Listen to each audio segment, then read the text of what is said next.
মালদার ভূতনিতে ত্রাণ গাড়িতে লুট, মন্ত্রী বেরোতেই ত্রাণের গাড়িতে লুটপাট।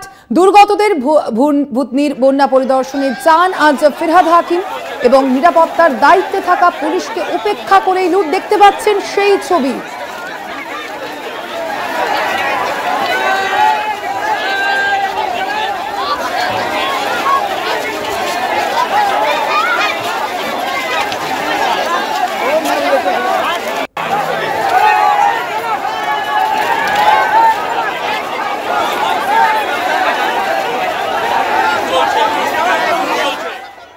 কথা বলবো, ফোন লাইনে রয়েছেন প্রতিনিধি পরিতোষ সরকার। পরিতোষ, আমরা দেখতে পাচ্ছি যে ভিডিও, সেখানে কিন্তু বোঝাই যাচ্ছে যে একেবারে মন্ত্রী বেরোতেই এই লুটপাটের ঘটনা। ঠিক কি ঘটনা, কি পরিস্থিতি এই মুহূর্তে? একদমই স্বর্ণালী, বন্যা দুর্গতদের জন্য প্রশাসনের তরফে ত্রাণ বিতরণ শুরু করা হয়েছিল, যেখানে মানিকচকের ভূতনি এলাকার যে সমস্ত বন্যা দুর্গত রয়েছে, যাদের সমস্ত কিছু নদীর যে প্লাবিত এলাকা তাতে তারা ক্ষতিগ্রস্ত হয়েছেন, তাদের জন্য প্রশাসনের তরফে গাড়ি করে একের পর এক গাড়ি করে ত্রাণগুলি নিয়ে আসা হয়েছিল।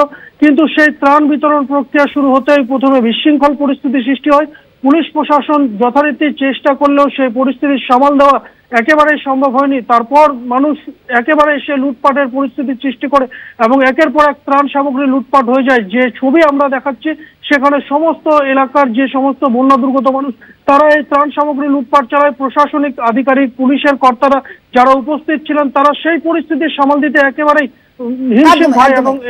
ধন্যবাদ তোমায়। আপাতত ধন্যবাদ তোমায়। আমরা কথা বলছিলাম, ফোন লাইনে ছিলেন প্রতিনিধি পরিতোষ সরকার।